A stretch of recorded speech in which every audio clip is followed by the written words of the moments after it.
All right, ladies and gentlemen, I want to thank you all for coming to the Media Alliance of Houston Zoom webinar. My name is Alberto Morales. I'm the president of the Media Alliance of Houston, and I'm excited today to bring everyone here to attend our luncheon. Normally we do these in person, but today we're doing it, well, not today, but the last 4 or 5 we've done virtually. And for us, it's an honor to have these panelists, and Judy's done a wonderful job. So before we go into that, I want to just share with you guys, just thank you all, the sponsors that have really come on board with the corporate membership for the Media Alliance of Houston, because without you guys, we couldn't have done it. So once again, I thank you all. If you can, please, any questions that you may have or any feedback that you have, please send it to us or hospitality on these Zoom luncheons. We want your feedback. We want to know how you're doing, how we're doing. So thank you all. We had a couple of things that happened this last month. One was the survey, which we sent to members. Thank you all for participating in that. We want to serve our members. And once again, like I said, just appreciate you guys as a member and fully support you and provide you with anything that's educational, entertaining, and providing just the maximum service to you all. In addition to that, we had another advisory board meeting with all the leadership in the market, specifically speaking about the variety of different topics with leadership here. So we appreciate once again that you guys have taken that time. You gave us an hour, provided us some insight of what you want to see for MAH going into the next 6 months, the back half of this, and it's very much appreciative. We will have a plan going into December for the second half of this year based upon the results from both the survey of the members and that of leadership in MAH. So thank you once again. These are our corporate members. I want to thank you all: Brivik Media, Intercom, ABC 13, Outfront, Clear Channel Outdoor, iHeartMedia, The Cube 57, Pandora, Effect TV, KHOU Channel 11, Love Advertising, Richards Carlberg, Cox Media Group, CW 39, MMI Agency, Telemundo, Univision, NCC Media, and KPRC Channel 2. Once again, thank you all as corporate members for dedicating the time, the service, and as well as being members of this Media Alliance of Houston. Without you guys, we can't do this, we can't function, and we can't move forward. Judy Lakin has put together a wonderful list of panelists here who have a wonderful program for us to look at for the next 60 minutes. Once again, we want to make this educational as well as entertaining. So please be respectful of your colleagues on here. Mute yourself. Leave any questions that you have in the chat box, and Judy will answer or she'll ask those questions at the end to our panelists. But other than that, ladies and gentlemen, I'm going to hand it over once again to Judy Lakin. Thank you, Alberto. Perfect, great. We have a great discussion today with 3 dynamic leaders in the industry around the country. The conversation is changing the conversation, effectively engaging your audience in the next normal. The webinar explores today's seismic shifts in the workplace, consumer behavior, and communication methods, and how to evolve your approach to capture those opportunities. So once again, please mute your phones. Invariably, we have someone that doesn't, so we would just want to minimize that feedback. So it is my pleasure to introduce our speakers. I'm going to start with Catherine Yon Jan. She is our Salesforce Chief Strategy Officer of Innovation, which is part of the Office of the CEO. She's an entrepreneur and intrapreneur. Catherine's work spans 2 decades, guiding leaders to seize bold opportunities for growth and doing good. Catherine and her team of future hackers in digital transformation and innovation at Salesforce passionately investigate, inspire, and inform strategy to help global CXOs meet today's most urgent business imperatives. Catherine is a thought leader and an avid speaker on unlocking the human potential in the workforce and education, cultivating innovative workplace cultures, and using technology to solve ambitious world challenges. Her views have been shared broadly in media, including BBC, MSNBC, and Wired Magazine. She also serves on several nonprofit education boards and is an advisor to tech startups. Please welcome Catherine Yon Jan. Next, it's my pleasure to introduce Ms. Zena Burns. This lady is a ball of fire, and I have fallen in love with her. She is the Senior Vice President of Strategic Marketing and Brand Development at Futuri. Zena Burns has spent 20 plus years in key roles helping to develop multiple iconic brands, including iHeartRadio, Teen People magazine, and their digital strategies. Today, Burns is on the leadership team at Fraturi, where she uses her diverse professional experience to help their more than 1,500 radio, TV, and digital publishing partners worldwide grow audience and revenue with the company's innovative audience engagement and sales intelligent technology. Please welcome Zena Burns. And finally, I have my friend Sophie Fry. She is the Senior Vice President at Fraturi. Sophie's passion is to help people and organizations achieve maximum results. She is sought after for her ability to understand problems and customize solutions that are specific to people and business. Her experience includes radio account executive, general sales manager, general manager, vice president, and senior consultant for an international media consulting firm where she delivered sales and management training and consulting within major radio, television, newspaper, and cable broadcasting companies. At Fraturi's top line, she represents a team of professionals who are impacting revenue generation and enhancing business acumen at hundreds of media sales organizations. Please welcome my friend Sophie Fry. At this point in time, I'm going to turn it over to Catherine Yanjan. Catherine? Thank you so much, Judy. And hello, everyone. I'm excited to be here with you today and share some inspiration about the future of work and how to empower your employees, your colleagues in the next normal. So this will be hopefully a great stimulation for thinking, curiosity, and conversation. If you want to go to the next slide, please. Well, this is simply our safe harbor statement. So just to be clear, any purchasing decisions you make about Salesforce, you should do so based on products and services that exist today and not based on the inspiration that I'll be sharing today. You can go to the next slide. All right, so this is a really incredibly tough time for leaders, as you know, and the pandemic still is thriving. And, I'm sorry to hear news out of Texas that it's hard there, it's hard everywhere. This is having an impact on business, on our lives. It's not just a leadership problem, it's every single employee. We're all feeling it. We're stressed, we're tired. It's challenging, especially those of us who have kids at home. Some of us are back at work. Some of us are at home working from home. We did a study recently that showed that 69% of employees in the US are concerned about their own mental health. And so this is a really unique time. And we have to have empathy for one another. So, a lot of us would like to stop talking about the pandemic and the economic crisis and leadership crisis and what have you, but it is the context that we're in. So if you want to go to the next slide. Okay, looks like some of the design might be off on the translation here, but we'll see what happens along the way. So all of the crises that we're grappling with, they're just making some of the challenges we felt before COVID even more difficult. So some things that we were grappling with then, longer lifespan. I don't know if you know, 50% of children born after 2007 in the US have a lifespan of 104.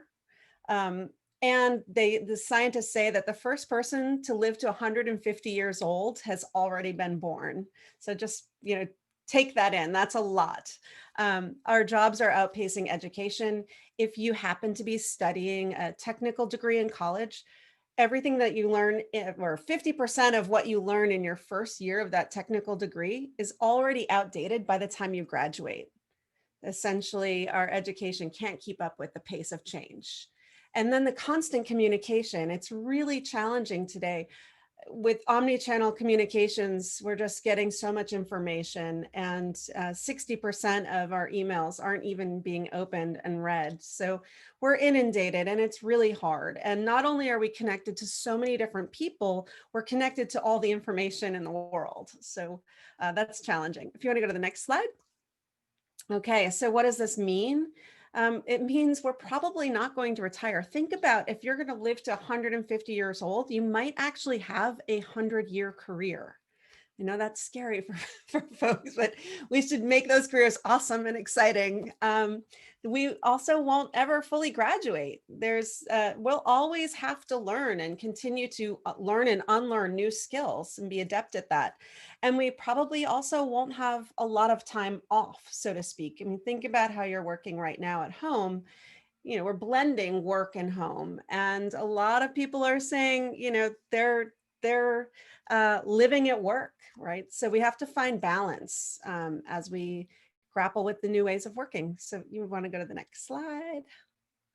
Okay. So in this time of chaos, of course, things are accelerating.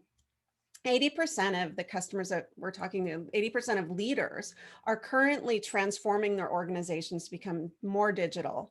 And they were already starting to do that, but now they're accelerating that. And so we don't think we're going back to the old normal. We think now we're accelerating change and we're inventing the next normal. So as we think about the next normal and where we're headed, how might we design that employee experience to be really fulfilling and successful for them and for our organizations? If you want to go to the next slide. Okay, well, I'll share with you 5 big trends that we're seeing and how they might impact our workplace. You go to the next slide. All right, from apathy to action. So leaders have been aware for a long time about social injustice or the environment or equality issues in general. And, we have had marketing efforts, CSR efforts, but a lot of us were kind of complacent. And now what we're seeing is that leaders are actually taking action, not only, sort of side hustle or a part of a program, they're embedding these actions right into their business, and they can no longer remain neutral. They've got to get out there. And we're seeing that workers, especially Gen Z, but many workers across the planet are becoming fearless activists. They are just simply not afraid to speak up, and they want to work in places that share their values, that are doing something about some of these big challenges that we have. So a couple examples to show here.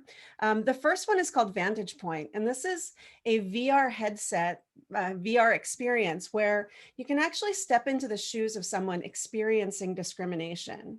And so these are based on real world experiences. You can feel what it's like to be discriminated against. And then they guide you through a number of questions where you explore that in an effort to create more empathy. And it's really showing that they can shift the behavior and attitudes within organizations using this kind of technology.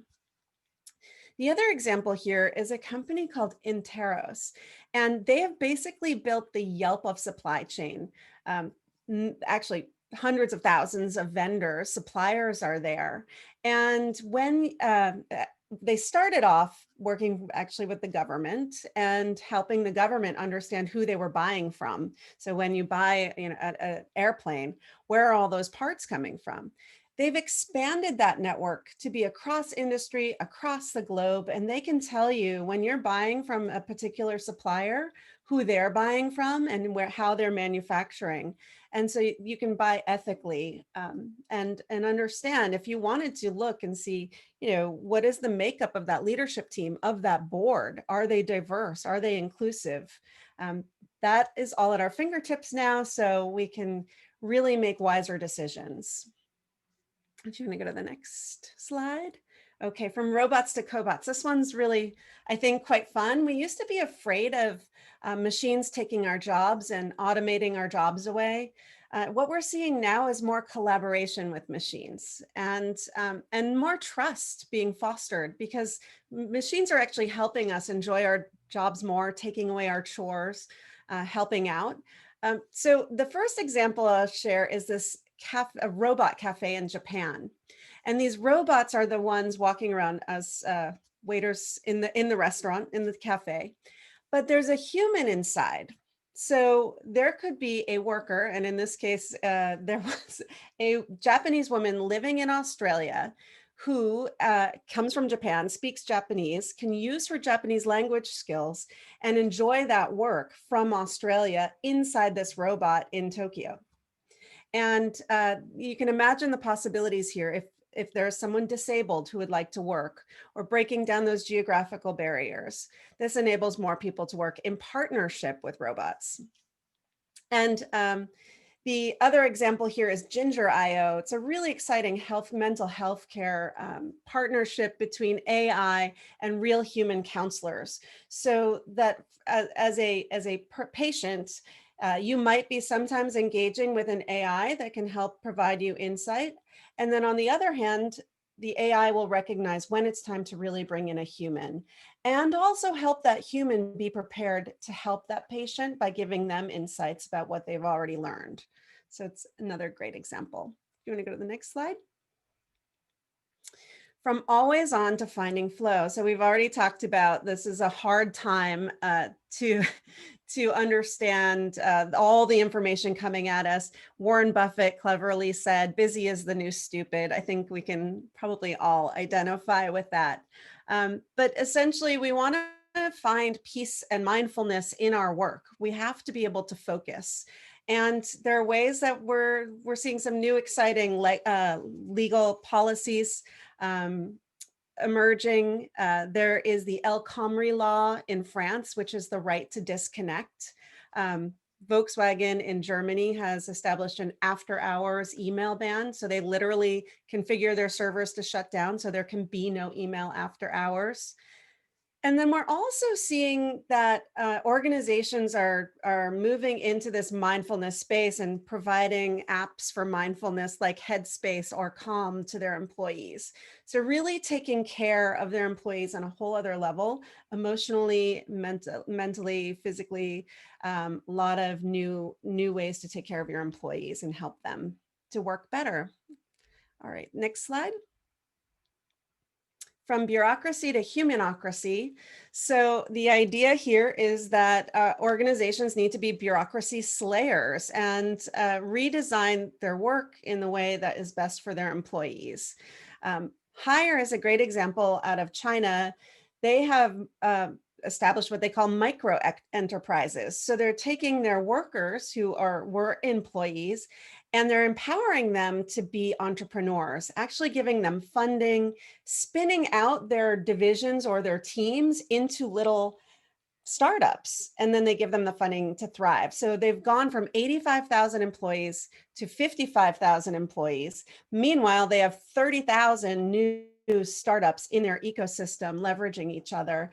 And all of those entrepreneurs have a stake in the game. So they're bought into it and they get a piece of the success. Another example is paying by the shift. This is just really human about busting the bureaucracy of getting your paycheck. What we've seen in and through the pandemic is that a lot of employees really need that paycheck faster. So Pizza Hut, as an example, is one of those that is paying by the shift. So think about how you might make your business more human. If you want to go to the next. And finally, credentials to skills. And this is really about lifelong learning and moving from this idea that you have a degree or you go to school for a certain amount of time and then you're done. We need to really rethink what it means to be qualified and really rethink our organizations in a way that we're constantly learning and growing. Even the experiences we have at work, we're learning all the time. And how do we continually seek those experiences and build on it? So some interesting things happening here. Body Shop this year started what they call open hiring in their factories. And you basically answer 3 questions to get a job. There's no extensive resume or interview. You just answer the 3 questions, you get a job and you can start working. And what's also really interesting about that, first of all, it's made their teams highly productive.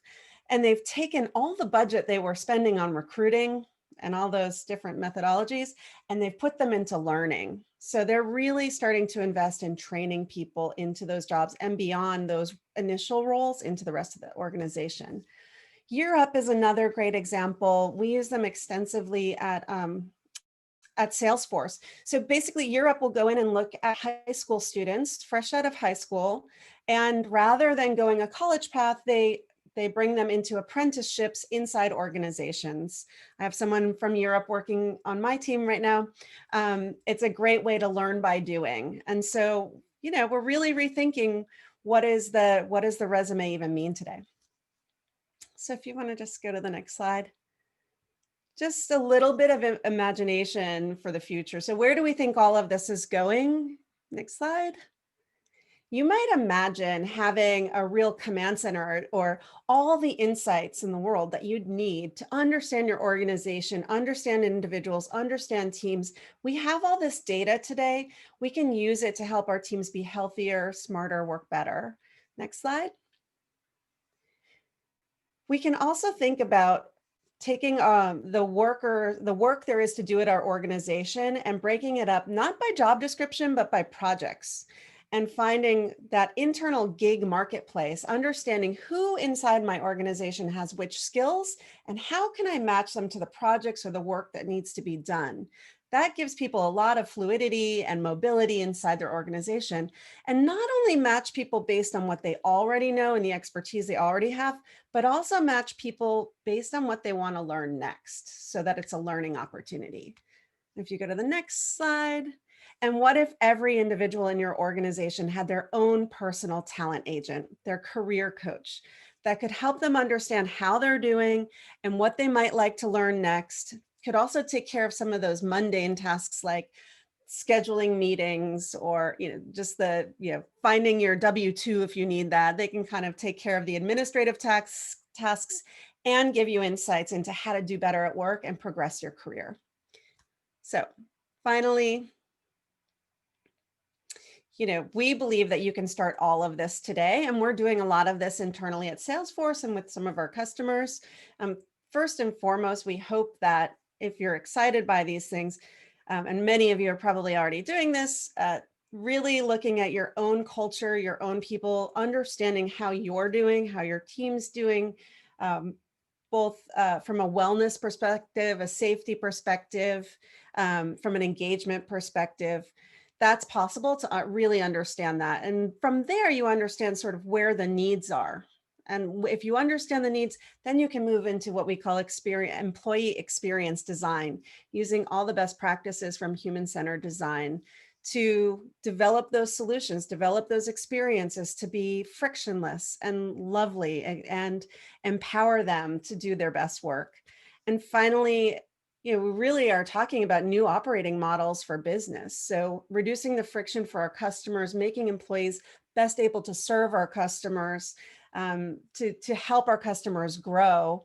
That's what this is all about. So, our operating model is participation, enablement, and relevance. What that means is we want every single employee to wake up and be able to participate to their best in a very inclusive way.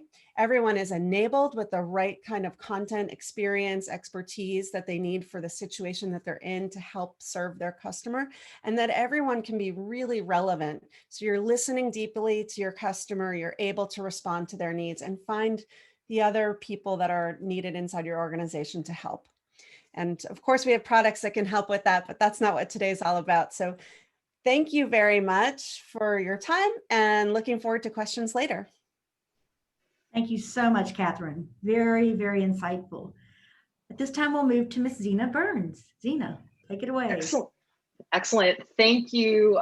Thank you, Judy and Catherine Bonyan. Just amazing work. I've long been such a huge fan of the really groundbreaking work that you and your team do at Salesforce. It is always fascinating every time I'm lucky enough to hear you guys present. So thank you for those insights. Once again, I'm Zena Burns. I'm with Futuri. Judy, thank you so much for the kind introduction earlier, talking about what it is we do here at Futuri. Really, everything we do is focused on helping media brands grow your content, grow your audience, and grow your revenue through our suite of audience engagement and sales intelligence solutions. Now, today we're talking about changing the conversation and how sticking with the old ways of engaging stakeholders, be they on your team, your brand's audience, or an advertising decision maker, just isn't going to cut it anymore for those professionals who want to thrive moving forward. I'm going to take you through a few results from a very recent survey that our top line team conducted, where we asked radio sales professionals how things are changing in their world. I'll walk you through the data, which I think will be relevant for everyone, even though the original survey was focused on radio sales professionals. And then my colleague Sophie Fry is going to take you through some insights and takeaways from that survey. So looking at the top line survey, again, very recently conducted, October 20th through 26th, 2020. Just a few weeks ago, we surveyed sales professionals in a variety of roles, from AEs and DSMs to market managers and some C-suite professionals. 83% of our respondents were between 25 and 54, with equal representation across demos, and we had a 52-48 female to male split. By the way, I should mention that you'll receive the key findings from this survey, which gets into more than we'll get into today, as well as an overview of Catherine's materials after the webinar. So looking at the changing way we work, and again, I'll take you through the data and Sophie will take you through some insights once I've wrapped. Looking at the changing way that we work, since the onset of COVID-19, 60% of our respondents are working from home, 25% going to an office, and 15% with a hybrid remote office environment, as I know many people on the call are doing that with their kids these days in school. Now, that said, I know not everybody is crazy about working from home. I, for one, love it. But 50% of our respondents prefer and feel like they're more productive working from home today. So obviously there are implications about changing the way you work when 50% of the industry sellers want to work from home and think that they're more productive doing so. So it's definitely something to think about. Now, we all know that the way that we meet with clients and prospects has changed a lot.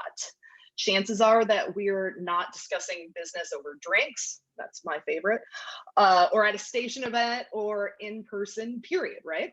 So we have to change the way that we're prepping for appointments when we're simply not face-to-face anymore. And if you've ever wondered how your colleagues or your competitors are prepping for appointments today, we asked about the current state of meeting prep. 78% of respondents prep with local data like Nielsen or Scarborough, 80% using LinkedIn to prep, and 81% make sure that they're armed with visuals like PowerPoint decks or infographics when going into a client meeting. Another thing that I think everyone might know in their gut, but sometimes struggles with putting into action, data-driven storytelling is becoming way more important these days.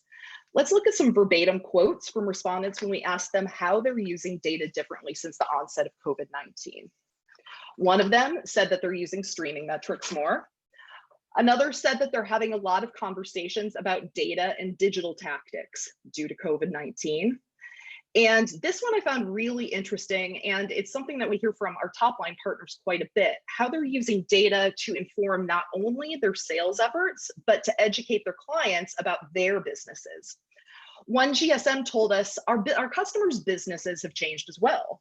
A casino that I work with is seeing a shift to a younger clientele who may just be looking for something to do, and they used data to show them that about their own business. In fact, 53% of respondents told us that they are using different data to sell since the onset of COVID-19. Now, building on that, the research story, we asked about the importance of research to various parts of the sales process when it comes to doing business today. Again, when you don't have that opportunity face-to-face with folks. Now, we all know the steps of the sales cycle, so these are in order of importance, not in order of the cycle, obviously. Looking at respondents who said research is essential or very important to each step, 93% said it was to the CNA, 88% for local direct sales, 86% for closing the business, 83% for renewals, 66% for getting the appointment, and 55% said that research was essential or very important for agency avails. Now, for those lower numbers, which are still big, do you think that means that research isn't effective for those stages? Or do you think that means there's an opportunity to use research more effectively to change and advance these conversations? We say there's an opportunity.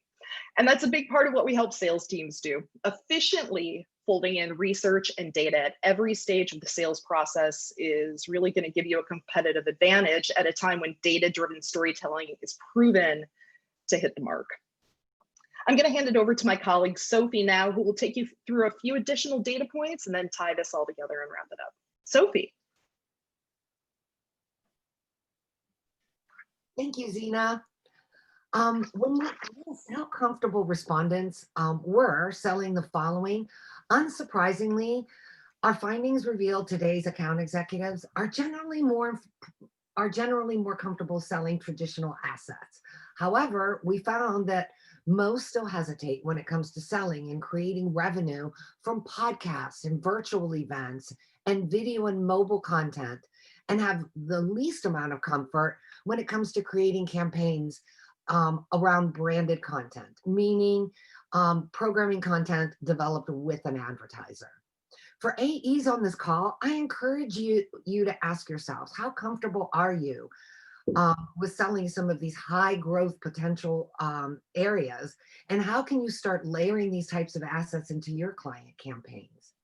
And for managers on this call, I encourage you to evaluate your sales team's comfort level with these assets. There are no wrong answers here, just the opportunity to provide your sellers with tools and insights to help them adapt and take advantage of these high growth areas. Work with your content managers to create revenue generating opportunities within these advertising platforms.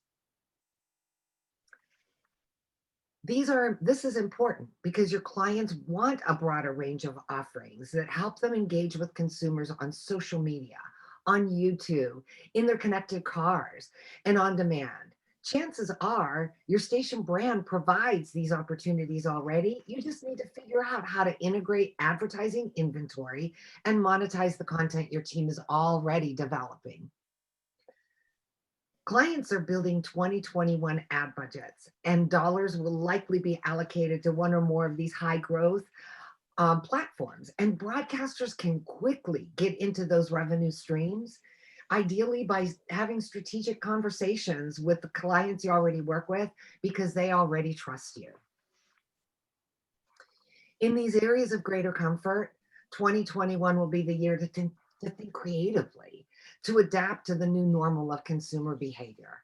In areas where your team is least comfortable, set the intent to adapt and learn.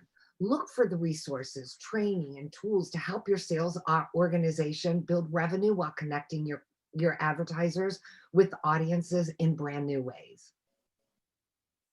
So taking a closer look at the areas where we are most comfortable, which are generally the core products that we sell, are you maximizing revenue by using modern methods? Are you looking at pricing day parts differently based on changing consumer patterns? Are you working with clients to develop content together? Traditional endorsements by local celebrities remain a strong revenue generator. The old way may be the talent does the endorsement, collects a talent fee, and maybe there's a social post for good measure. But what if we looked at an endorsement more holistically, more like an influencer campaign? That on-air endorsement can be used on your stream. So much more important these days, given work from home, smart speakers, mobile listening, and the connected car. Plus, that endorsement can now carry on through to spots on your podcast and time-shifted content. It can become its own custom podcast content, be used as a video series on social media and on video pre-roll inventory. Snackable snippets become social media posts that get shared and expand your reach. There's so many ways to take that endorsement campaign and make it ubiquitous digitally and more valuable to advertisers. We recommend that you think creatively about your traditional offerings and make sure that the ways you execute that content and those sales opportunities are as fresh and current as possible. These are times of profound change that are affecting everyone, you, your clients, and your prospects. The normal and predictable buyer journey no longer exists. The in-person trade shows and conferences have been shelved for virtual alternatives. Networking events are now Zoom events, much like we're doing today. Face-to-face client meetings are nearly extinct. So how can buyers assess products and services in today's environment? How can sellers understand how buyers are making purchasing decisions today in this dynamic environment? According to a Washington Post article from last month, the pandemic has rapidly accelerated a move to remote work, and widespread work from home arrangements are predicted to become permanent over the long haul. Let's think about the implications of 85% of our industry sellers wanting to work from home rather than from an office. How are they replacing the quality face-to-face time meetings with clients and prospects? How are they engaging clients over the long haul? How are they inserting themselves into strategic and planning conversations that clients and prospects are having right now? How are they monetizing time shifted or on-demand audio and video? Are they able to create comprehensive campaigns for clients who are hungry for innovation? Do they have the resources to do so? Consumers are consuming broadcast content in a variety of ways, and we see smart speakers and social media as key growth platforms. Media audiences are finding and interacting with us differently. They're engaging with your content through their smart speakers, YouTube, podcasts, and short social videos. Sounding live and connected, even when you're virtual or remote or recorded, is key.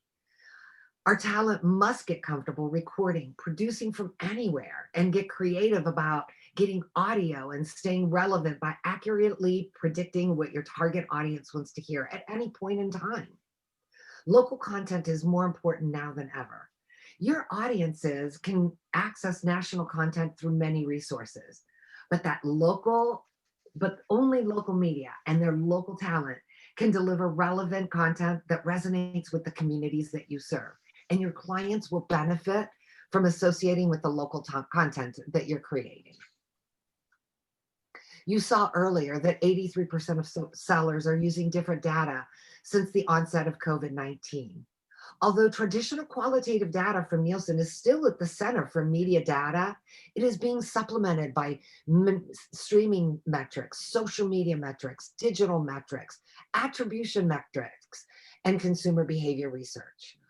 All this makes it even more important for today's media sellers to become adept at the art of storytelling, at knowing how to make sense of all that data so that it makes sense to your clients and their decision-making process. Our top-line survey revealed that research is happening at every step of the sales process. So account executives are able to position themselves, their media, as knowledgeable and prepared and informed even when the meeting is executed remotely. The key takeaways is as we step into 2021, it's going to be important for us and our teams to adapt and learn. 2021 is the year to be creative, flexible, and resourceful. It will be the year to focus on the right resources, training, and tools to fit the new normal of limited face-to-face access to decision makers and influencers, and the new normal of engaging consumers on media and platforms they are consuming most. Data-driven storytelling. Data is abundant, but quantitative broadcast data is only a piece of the data picture to analyze for professional salespeople today. The key is to mine the data from broadcast and digital and social engagement and at every step of the sales process, and then translate it into a story that your clients can digest quickly so that they can move the decision process forward and not get stalled by confusing data and numbers. Monetizing. In 2021, think differently to build campaigns that take advantage not only of your broadcast capabilities, but also your on-demand, your on-the-go platforms, so that you can monetize your valuable brands in new ways and connect your audiences to consumers where they are spending their time.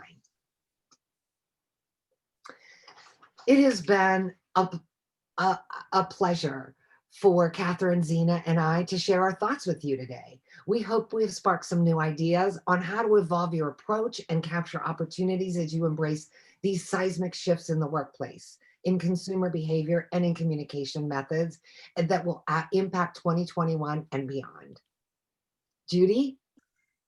Thank you, Sophie. Thank you so much. I don't see any questions in the chat box, but I will just open it up. If you want to unmute your mics, you can personally ask your questions to Zena or Sophie or even Catherine.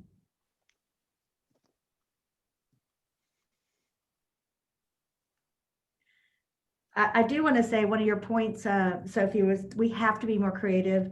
flexible and resourceful as we move into 2021. And the data is critical to really change the conversations with our clients, with our audiences, and with our buyers. So excellent point. And then I have to say, Catherine, I was so mesmerized with your 5 trends.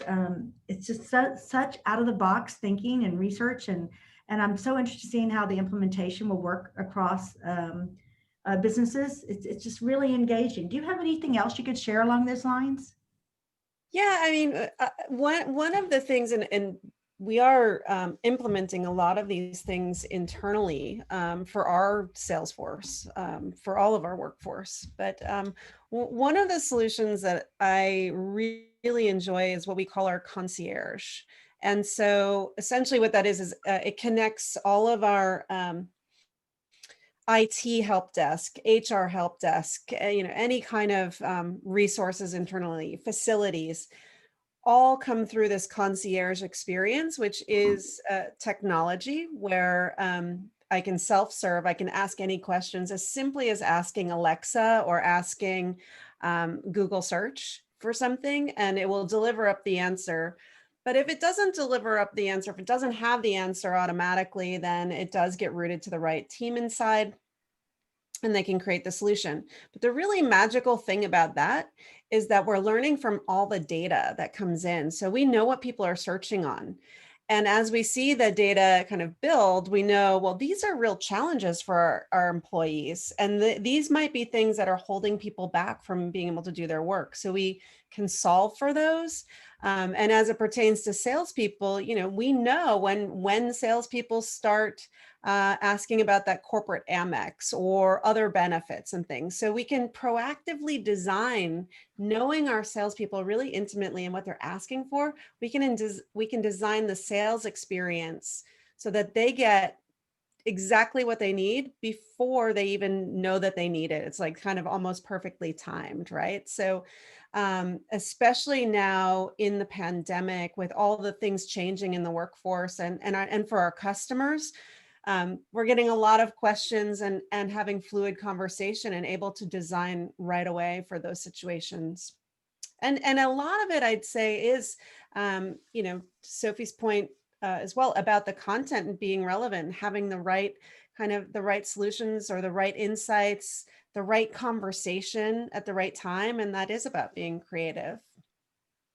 Great, just so fascinating. I do have a few questions that I'd like to share. One is from Laura Philippone.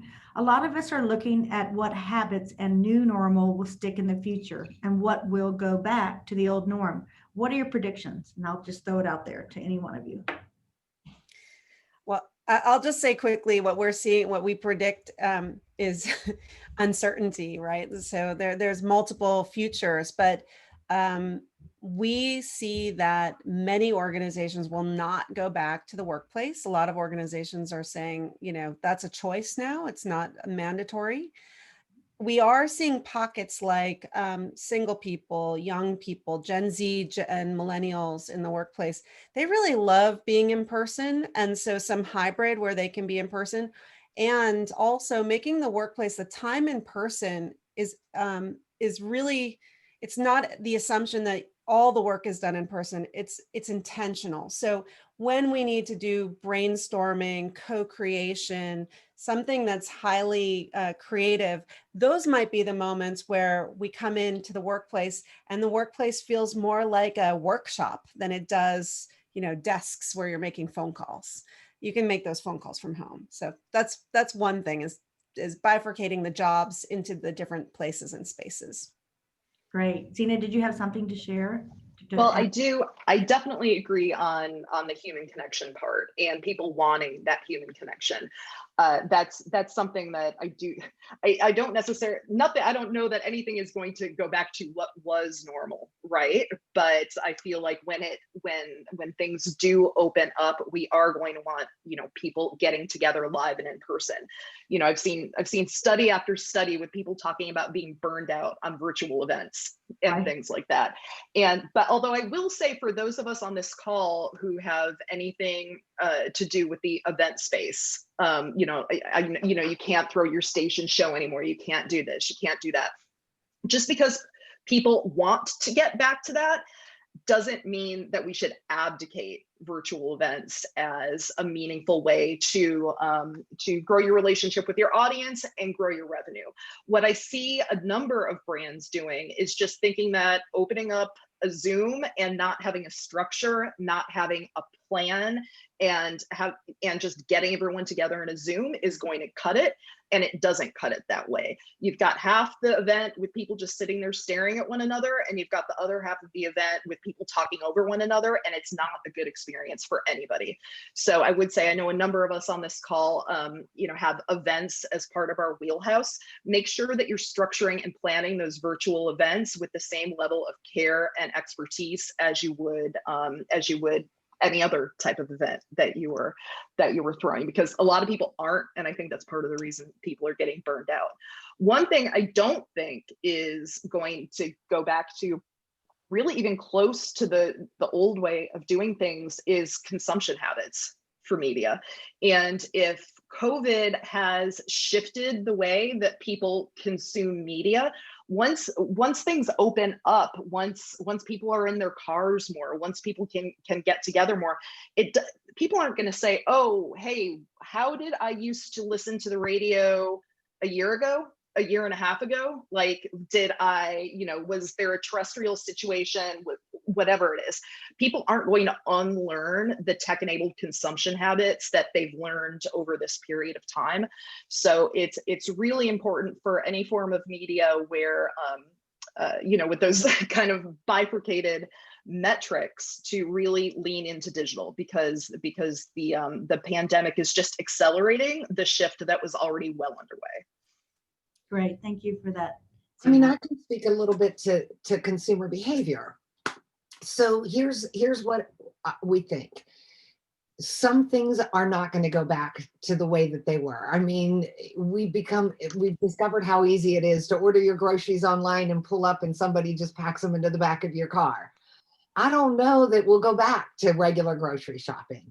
Conversely, I think that because we spent so much time on Zoom, I think plastic surgery is just going to go crazy because we've spent so much time looking at ourselves over the last few months. I also think that we're going to see an explosion of consumerism once this is over and people feel better, because there's so much pent-up demand for travel, for going to restaurants and feeling good about it, for events, amusement parks. I think we're going to see an explosion of activity once this clears up. Great feedback. And yes, if you find a plastic surgeon that you think might help me, please send them my way. I have another question from Denise Janowski, and it's kind of along the lines of our conversation here a moment ago. Any suggestions for creating the human connection with new prospective clients? ? Information is shared more easily with people you trust, but this is a moment in time that makes it hard to build that relationship. So true. What we're finding is that what is most appreciated by clients today is subject matter expertise. They want you to tell them something that they don't know already. So to prepare for every business interaction is even more important today than it was in the past. We encourage, before you even have that first appointment, learn what you can about the person that you're going to be meeting with. Learn about the industry that they're in, learn about their current business situation as it stands today, and then bring information and data to them that they may not be aware of. Zena alluded to that already with the casino example.